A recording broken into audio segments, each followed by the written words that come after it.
আজ বিশ্বে ২০০ কোটি মুসলমান, কিন্তু ১৪০০ বছর আগে রাসূলুল্লাহ সাল্লাল্লাহু আলাইহি ওয়াসাল্লাম একটি ভয়ঙ্কর ভবিষ্যদ্বাণী করেছিলেন। তিনি বলেছিলেন, শত্রুরা তোমাদের উপর এমনভাবে ঝাঁপিয়ে পড়বে ঠিক যেমন মানুষ খাবারের দাওয়াতে ঝাঁপিয়ে পড়ে। আজ ঠিক সেটাই ঘটছে। একসময় যারা হাজার বছর ধরে গোটা পৃথিবী শাসন করেছে, আজ তাদের এই অবস্থা কেন? প্রথমে বাদশাহ ফয়সাল, এরপর সাদ্দাম হোসেন, আর সর্বশেষ ইরানের supreme leader Ayatollah Khamenei. Israeli fighter jet আর ৩০টি বাংকার বাস্টার মিসাইল দিয়ে মুসলিম বিশ্বের কেন্দ্রস্থলে ঢুকে তাকে শেষ করে দেওয়া হলো। আর ২০০ কোটি মুসলমান কেবল নীরব দর্শকের মতো তাকিয়ে রইল। ইরাক, সিরিয়া আর ইরান তো শেষ, কিন্তু আপনি কি জানেন ইসরায়েলের পরবর্তী টার্গেটকে? তুরস্ক।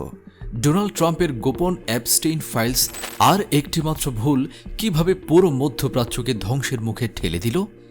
ওসমানীয় খিলাফতের পতনের আসল কারণ থেকে শুরু করে আজকের এই মহাযুদ্ধের পেছনের অজানা ইতিহাস জানতে ভিডিওটি শেষ পর্যন্ত দেখুন। আপনারা দেখছেন প্রতিদিন সন্ধান। বিশ্বে আজ মুসলমানদের সাথে যা কিছু ঘটছে, এই সব কিছু নিয়ে আজ থেকে ১৪০০ বছর আগে একদিন রাসূলুল্লাহ সাল্লাল্লাহু আলাইহি ওয়াসাল্লাম সাহাবীদের বলেছিলেন, দুনিয়াতে এমন এক সময় আসবে যখন পৃথিবীর বাকি জাতিগুলো মিলে মুসলমানদের উপর এমনভাবে ঝাঁপিয়ে পড়বে ঠিক যেমন মানুষ কোনো খাবারের দাওয়াতে ঝাঁপিয়ে পড়ে। এই কথা শুনে এক সাহাবী রাসূলুল্লাহ সাল্লাল্লাহু আলাইহি ওয়াসাল্লামকে জিজ্ঞেস করলেন, সেদিন কি আমরা মুসলমানরা সংখ্যায় অনেক কম থাকব? আর তাই কি তারা আমাদের উপর এভাবে হামলা করবে? কিন্তু রাসূলুল্লাহ সাল্লাল্লাহু আলাইহি ওয়াসাল্লাম বললেন, না, বরং সেই সময় দুনিয়াতে মুসলমানদের সংখ্যা অনেক বেশি হবে, কিন্তু দুনিয়াতে তোমাদের অবস্থা হবে বন্যার পানির উপর ভেসে থাকা ফেনা বা খড়খুঁটোর মতো। তোমাদের শত্রুদের অন্তরে তোমাদের প্রতি কোনো ভয় থাকবে না, আর তোমাদের অন্তরে কেবলই দুনিয়ার মোহ থাকবে এবং তোমরা মৃত্যুকে ভয় পাবে। এই হাদিসের পর পরবর্তীতে ১০০০ বছর ধরে মুসলমানরাই ছিল গোটা বিশ্বের সুপার পাওয়ার। আর এই ১০০০ বছর ধরে গোটা বিশ্বের জাতিগুলো মুসলমানদের শক্তি ও সেনাবাহিনীর ভয়ে কাঁপত। মুসলমানরা বিশ্বের সুপার পাওয়ার ছিল, কারণ সেই যুগে বিশ্বের সব বড় বড় বিজ্ঞানী ছিলেন মুসলমান। বিশ্বের সেরা প্রযুক্তি মুসলমানদের কাছে ছিল এবং গোটা বিশ্ব মুসলমানদেরই অনুসরণ করত। এই হাজার বছরে সব সময়ই দুনিয়ার সবচেয়ে ক্ষমতাধর মানুষটি হতেন কোনো না কোনো মুসলমান। কিন্তু ১০০০ বছর পর বিশ্বে মুসলমানদের একটি নতুন সাম্রাজ্যের উত্থান ঘটে, আর এইটিই ছিল মুসলমানদের শেষ সুপার পাওয়ার, যার নাম ওসমানীয় খিলাফত। এখানে সবকিছু ঠিকই ছিল, কিন্তু ক্ষমতার শীর্ষে থাকা অবস্থায় ওসমানীয় খিলাফত মুসলমানদের ইতিহাসের সবচেয়ে বড় ভুলটি করে বসে। ওসমানীয় খিলাফতের যুগে হঠাৎ করে ইউরোপে একটি নতুন প্রযুক্তি আবিষ্কৃত হয়, যার নাম ছিল দ্য প্রিন্টিং প্রেস। এটি এমন এক মেশিন ছিল যার সাহায্যে খুব দ্রুত বই ছাপানো যেত। ধীরে ধীরে এই মেশিন পুরো ইউরোপে ছড়িয়ে পড়ে এবং ইউরোপকে চিরতরে বদলে দেয়। যে মানুষটি আগে নিজের হাতে কয়েকদিন ধরে একটি বই লিখত, সে এখন একই সময়ে ১০০টি বই ছাপাতে শুরু করল। এই মেশিনের কারণে ইউরোপের প্রতিটি ঘরে ঘরে বই পৌঁছাতে শুরু করে। কিন্তু যখন এই মেশিন তৎকালীন সুপার পাওয়ার উসমানীয় খিলাফতের কাছে পৌঁছায়, খিলাফতের স্কলার ও আলেমরা ফতোয়া দিলেন যে এই প্রিন্টিং প্রেস প্রযুক্তিটি হারাম। ফলে মুসলমানরা সেই পুরনো পদ্ধতিতেই ধীরে ধীরে হাতে বই লিখতে লাগলো। আর এর বিপরীতে ইউরোপে দ্রুত গতিতে লক্ষ লক্ষ বই ছাপা হতে লাগলো। এই মেশিনের আগে ইউরোপে শুধু পুরুষেরাই বই পড়তে পারত, কিন্তু যখন প্রথমবারের মতো ইউরোপের প্রতিটি ঘরে বই পৌঁছাতে শুরু করলো, তখন প্রথমবারের মতো ইউরোপের নারীরাও এইসব বই পড়তে শুরু করে। আর এইখান থেকে ইউরোপে একটি বিশাল পরিবর্তন আসে, কারণ ইউরোপের এই শিক্ষিত নারীরা তাদের নতুন প্রজন্মকে শিক্ষিত করে তুলতে শুরু করেন। এই শিক্ষিত মায়েদের হাত ধরে ইউরোপে যখন একটি নতুন প্রজন্ম সামনে আসে, সেই প্রজন্মের মধ্য থেকেই বিশ্বের সবচেয়ে বড় বিজ্ঞানীরা জন্ম নেন, যেমন গ্যালিলিও, আইজ্যাক নিউটন এবং এডিসনের মতো বড় বড় বিজ্ঞানী। এটাই ছিল সেই টার্নিং পয়েন্ট যেখান থেকে গত 1000 বছরে প্রথমবারের মতো ইউরোপ ধীরে ধীরে মুসলমানদের চেয়ে এগিয়ে যেতে শুরু করে। আর যখন ইউরোপে এই সব কিছু ঘটছিল, মুসলমানরা তখন শিয়া সুন্নি বিতর্কে জড়িয়ে রইল, ঠিক যেমনটা আজ রয়েছে। এইখান থেকেই রাসূলুল্লাহ সাল্লাল্লাহু আলাইহি ওয়াসাল্লামের সেই হাদিসটি বাস্তবায়িত হওয়ার সময় শুরু হয়। কারণ প্রথমবারের মতো ইউরোপের রাজাদের অন্তর থেকে মুসলমানদের ভয় ধীরে ধীরে দূর হতে লাগলো। কারণ ধীরে ধীরে বিশ্বের সমস্ত প্রযুক্তি ইউরোপ ও আমেরিকায় তৈরি হতে শুরু করল, আর মুসলমানরা কেবল নিজেদের মধ্যে তর্ক বিতর্কেই সীমাবদ্ধ রইল। আর এখন যখন মুসলমানদের হাত থেকে ধীরে ধীরে ক্ষমতা চলে যাচ্ছিল, হঠাৎ করেই মুসলমানদের ওপর ইতিহাসের সবচেয়ে বড় আযাব নেমে আসে, প্রথম বিশ্বযুদ্ধ, ওয়ার্ল্ড ওয়ার 1। প্রথম বিশ্বযুদ্ধের পর যে মুসলমানরা একসময় বিশ্বের সবচেয়ে বড় সুপার পাওয়ার ছিল, ইউরোপের রাজারা সেই মুসলমানদের এক একটি দেশকে খেলনার মতো নিজেদের মধ্যে ভাগ করে নিল। তারা এমনভাবে দেশগুলোকে ভাগ করল যেন কোনো দাওয়াতে খাবার পরিবেশন করা হচ্ছে। এরপর এই সুপার পাওয়ারগুলো মিলে প্রথমবারের মতো মুসলমানদের ফিলিস্তিনে একটি নতুন রাষ্ট্র গঠন করল ইসরায়েল। প্রথম বিশ্বযুদ্ধের পর মুসলমানদের যে ধ্বংসলীলা শুরু হয়েছিল তা আজ পর্যন্ত একইভাবে চলছে। কিন্তু মুসলমানদের এই ধ্বংসের মধ্যেও এমন কিছু মুসলিম নেতার আবির্ভাব ঘটেছিল যারা এই সুপার পাওয়ারদের চোখে চোখ রেখে তাদের চ্যালেঞ্জ করেছিলেন এবং বিশ্বে মুসলমানদের জন্য আবারও আওয়াজ তুলেছিলেন। মুসলমানদের জন্য আওয়াজ তোলা বিশ্বের প্রথম নেতার নাম ছিল সৌদি আরবের বাদশাহ শাহ ফয়সাল। ক্ষমতায় এসেই শাহ ফয়সাল সবচেয়ে আগে নিজের দেশের অর্থনীতিকে শক্তিশালী করেন। আর অর্থনীতি ঠিক হতেই শাহ ফয়সাল সারা বিশ্বের মুসলমানদের ঐক্যবদ্ধ করার জন্য বিশ্বের সবচেয়ে বড় ইসলামিক কনফারেন্স গঠন করেন। শেষ পর্যন্ত যখন ফয়সালের ক্ষমতা তার শীর্ষে পৌঁছায়, তিনি আরব দেশগুলোকে ঐক্যবদ্ধ করে ইসরায়েলের উপর হামলা চালান। আরবের সেনাবাহিনী চারদিক থেকে ইসরায়েলের ভেতরে ঢুকে পড়ে এবং প্রথমবারের মতো মনে হতে থাকে যে ইসরায়েল শাহ ফয়সালের কাছে এই যুদ্ধে হেরে যাবে। কিন্তু যথারীতি যেমনটা সবসময় ঘটে, ইসরায়েলকে বাঁচাতে আবারও তার রক্ষাকর্তা আমেরিকার সামনে এগিয়ে আসে। আমেরিকার সহায়তায় ইসরায়েল আরবদের বিরুদ্ধে এই যুদ্ধে জয়লাভ করে। শাহ ফয়সাল অনেক চেষ্টার পরও এই যুদ্ধে হেরে যান, কিন্তু হারার পরও ফয়সাল চুপ করে বসে থাকেননি, বরং তিনি আমেরিকা ও ইসরায়েলের বিরুদ্ধে তার সবচেয়ে বড় অস্ত্র বের করেন। শাহ ফয়সাল ঘোষণা করেন যে আজ থেকে ইসরায়েল এবং তার মদতদাতাদের কাছে আরবের তেলের এক ফোঁটাও বিক্রি করা হবে না। শাহ ফয়সালের এই এক নির্দেশে গোটা বিশ্বের অর্থনীতি দ্রুত ভেঙে পড়তে শুরু করে। ইউরোপে মুদ্রাস্ফীতি চরমে পৌঁছায়, যার সবচেয়ে বড় ক্ষতি হয় সুপার পাওয়ার আমেরিকার। শাহ ফয়সাল যখন এত সহজেই ইসরায়েল ও আমেরিকাকে হুমকি দিচ্ছিলেন, ঠিক তার কিছুদিন পর শাহ ফয়সালের নিজের ভাতিজাই বিশ্বাসঘাতকতা করে তাকে গুলি করে শহীদ করেন। শাহ ফয়সালের মৃত্যুতে সারা বিশ্বের মুসলমানরা ঠিক ততটাই শোকাহত হয়েছিল যতটা আজ আয়াতুল্লাহ খামেনির বিদায়। টিভির পর্দায় এক সংবাদ পাঠক কেঁদে কেঁদে বলেছিলেন, আজ মুসলমান বিশ্বের পিতা মারা গেছেন। শাহ ফয়সালের পর দুনিয়াতে মুসলমানদের জন্য আওয়াজ তোলার মতো আর কোনো নেতাই অবশিষ্ট ছিল না। মনে হচ্ছিল কোনো মুসলিম নেতা আর কখনোই আমেরিকাকে হুমকি দেওয়ার ভুল করবে না, কিন্তু তেমনটা হলো না। কারণ সৌদি আরবে শাহ ফয়সালকে হত্যা করার পরপরই পাশেই ইরানে আরেকজন নতুন নেতা দ্রুত সামনে আসছিলেন। ইরানের মানুষ ধীরে ধীরে তাদের বাদশাহকে ঘৃণা করতে শুরু করেছিল এবং সবাই এই মানুষটিকে নিজেদের নতুন নেতা হিসেবে মেনে নিতে শুরু করে। তার নাম ছিল আয়াতুল্লাহ খোমেনি। খোমেনি তার দেশের মানুষকে বোঝাতেন যে ইসলাম মানে শুধু মসজিদে আর ঘরে বসে ইবাদত করা নয়। ইসলামের অর্থ হল মুসলমানরা তাদের যুগের সুপার পাওয়ারদের অহংকারের তখত ভেঙে গুঁড়িয়ে দেবে। তাই শাহ ফয়সালের মৃত্যুর মাত্র 4 বছর পর খোমেনি ইরানের বাদশাকে তাড়িয়ে দেন এবং পুরো ইরান নিজের নিয়ন্ত্রণে আনেন। খোমেনি এত বড় একজন নেতা ছিলেন যে যখন তার বিমান ইরানে ল্যান্ড করে তাকে স্বাগত জানাতে 70 লাখ মানুষ সেখানে দাঁড়িয়েছিল। খোমেনি ছিলেন মুসলিম বিশ্বের একমাত্র নেতা যাকে কোনো সুপার পাওয়ার নিয়ন্ত্রণ করতে পারত না। খোমেনি নিজেই বারবার আমেরিকার চোখে চোখ রেখে তাদের হুমকি দিতেন।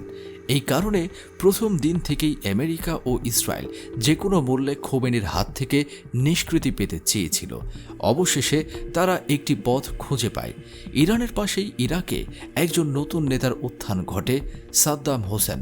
ক্ষমতায় এসেই সাদ্দাম হোসেন আমেরিকা ও ইসরায়েলের প্ররোচনায় ইরানের খোমেনির উপর হামলা করে বসেন। আর আরও একবার মুসলমানদের মধ্যে নিজেদের যুদ্ধ শুরু হয়। সাদ্দাম হোসেনের আক্রমণ এতই জোরালো ছিল যে খোমেনির সেনাবাহিনী ধীরে ধীরে পিছু হটতে থাকে এবং মনে হচ্ছিল সাদ্দাম হোসেন এই যুদ্ধে খোমেনিকে হারিয়ে দেবেন। এমনকি সাদ্দাম হোসেন টিভিতে এসে খোমেনিকে দাজ্জাল বলেও আখ্যা দেন। সাদ্দাম ও খোমেনির এই যুদ্ধ যখন চলছিল, হঠাৎ ইরানে সাদ্দাম হোসেনকে সমর্থনকারী একটি গোষ্ঠী ইরানের প্রেসিডেন্টের উপর হামলা চালায়, যাতে ইরানের প্রেসিডেন্ট নিহত হন। এই হামলায় খোমেনির আরেকজন ছাত্রও মারাত্মকভাবে আহত হয়েছিলেন এবং এই হামলার কারণে তার একটি হাত চিরতরে প্যারালাইজড হয়ে যায়। এই ছাত্রের নাম ছিল আলী খামেনি। যেহেতু ইরানের কোনো প্রেসিডেন্ট ছিল না, তাই যুদ্ধের মাঝপথে পুনরায় প্রেসিডেন্ট নির্বাচন অনুষ্ঠিত হয় এবং খোমেনির এই ছাত্র আলী খামেনির নির্বাচনে জয়ী হয়ে পুরো ইরানের প্রেসিডেন্ট হন। আলী খামেনি প্রেসিডেন্ট হওয়ার পর একটি সাক্ষাৎকারে তাকে প্রশ্ন করা হয়, দুনিয়াতে আপনার সবচেয়ে বড় শত্রুকে? সেই মুহূর্তে ইরান একটি মুসলিম দেশ ইরাকের সাথে যুদ্ধে লিপ্ত ছিল, কিন্তু ইরাকের সাথে যুদ্ধে থাকা সত্ত্বেও খামেনি ইরাকের নাম নেননি, বরং বলেছিলেন আমাদের সবচেয়ে বড় শত্রু আমেরিকা। এরপর খোমেনি এবং খামেনি মিলে ইরাকের সাদ্দাম হোসেনের বিরুদ্ধে যুদ্ধ চালিয়ে যান। অবশেষে 8 বছরের রক্তক্ষয়ী যুদ্ধের পরও সাদ্দাম হোসেন এবং আমেরিকা খোমেনিকে হারাতে পারেনি এবং শেষমেশ যুদ্ধ শেষ হয়। কিন্তু এই যুদ্ধ শেষ হওয়ার মাত্র 1 বছর পর ইরানের সুপ্রিম লিডার আয়াতুল্লাহ খোমেনি পৃথিবী থেকে বিদায় নেন। খোমেনির জানাজা এত বিশাল ছিল যে এতে প্রায় 1 কোটি মানুষ অংশ নিয়েছিল, যা বিশ্বের অন্যতম বৃহৎ একটি রেকর্ড।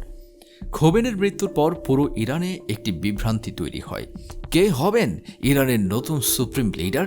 তাই ইরানের সব বড় স্কলারদের নিয়ে একটি বিশাল বৈঠক অনুষ্ঠিত হয় এবং সবাই মিলে খোমেনির ছাত্র আলী খামেনিকে ইরানের নতুন সুপ্রিম লিডার নির্বাচিত করেন। খামেনি সুপ্রিম লিডার হওয়ার পর তার সামনে জীবনের সবচেয়ে বড় 2টি সমস্যা এসে দাঁড়ায়। প্রথম সমস্যাটি ছিল আমেরিকা বিভিন্ন অজুহাত তৈরি করে ইরানের চারপাশের সব মুসলিম দেশ যেমন কাতার, সংযুক্ত আরব আমিরাত, সৌদি আরব, ইরাকে তাদের বিশাল বিশাল সামরিক ঘাঁটি স্থাপন করে। আর এই মুসলিম দেশগুলো খুব সহজেই আমেরিকাকে তাদের দেশের ভেতরে প্রবেশের অনুমতি দেয়। ফলে আমেরিকার এই সামরিক ঘাঁটিগুলো ইরানকে চারপাশ থেকে ঘিরে ফেলে। এটি ছিল খামেনির একটি বড় সমস্যা।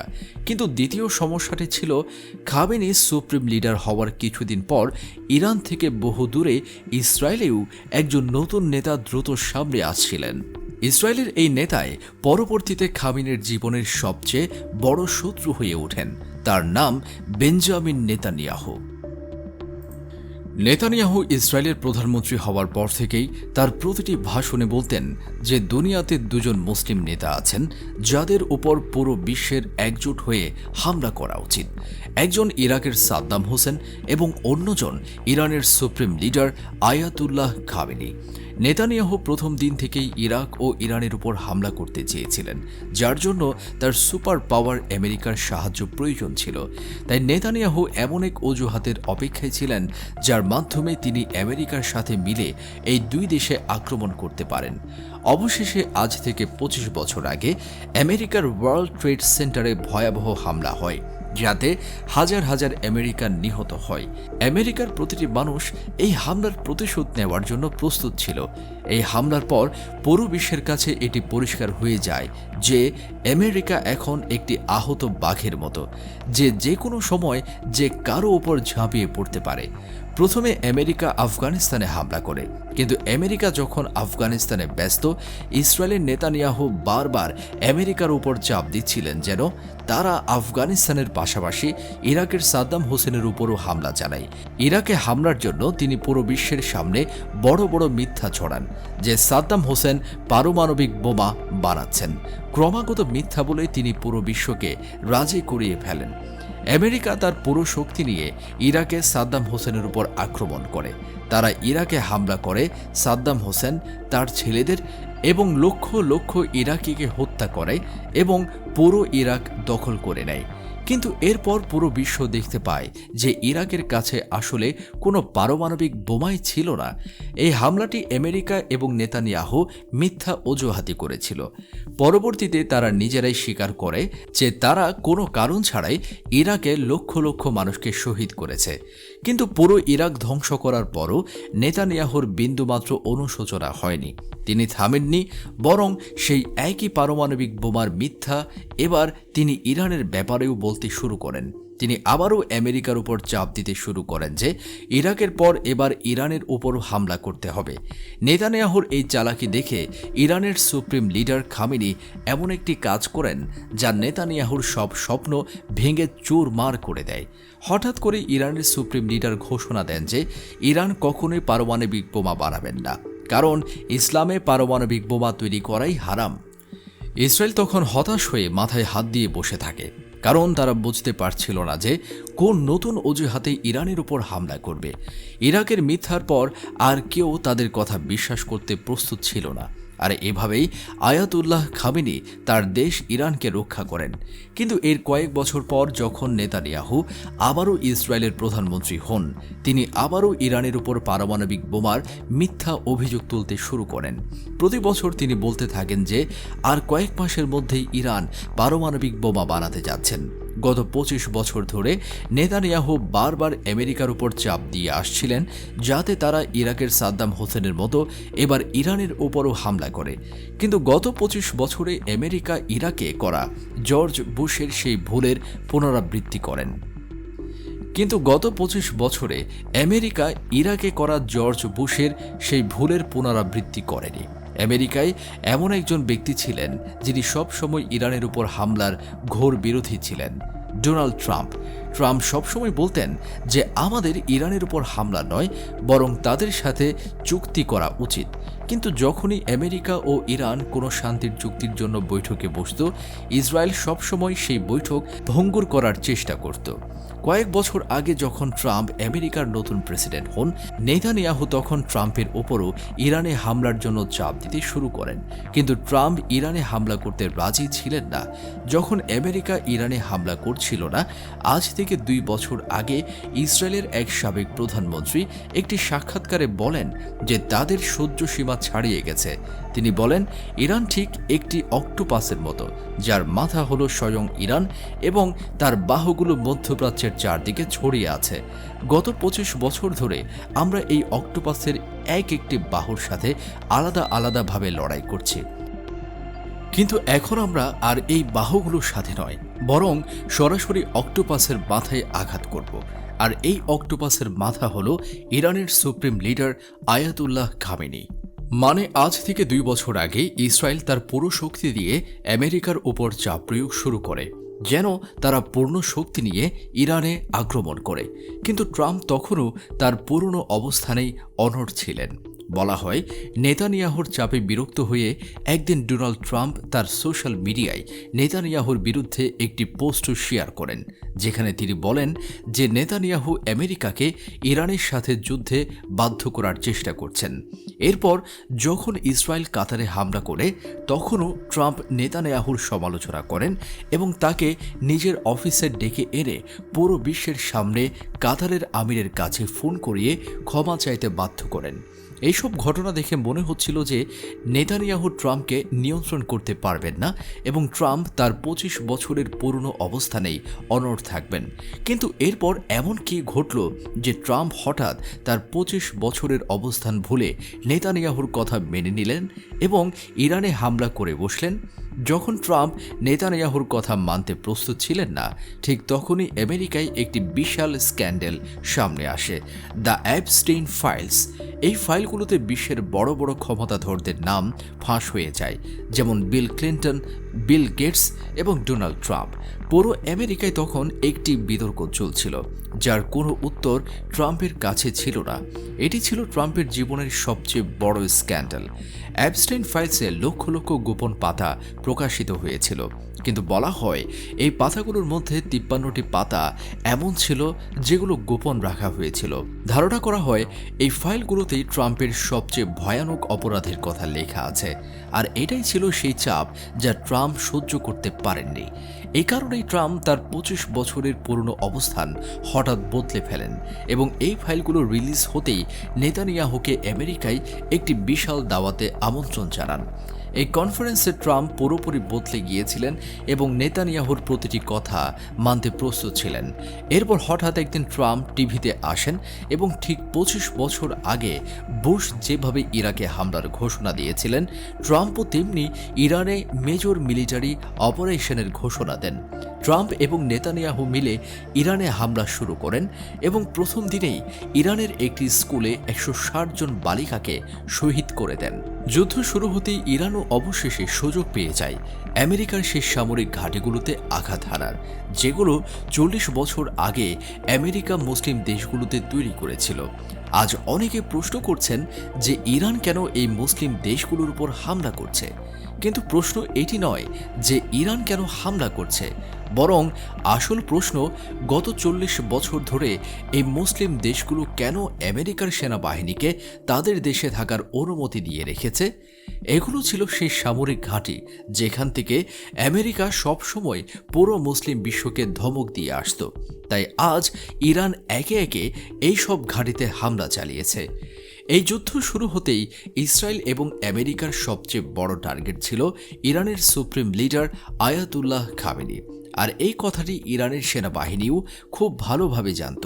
তাই বলা হয় খামেনিকে তার অফিসের নিচে একটি সুরক্ষিত বাংকারে রাখা হয়েছিল।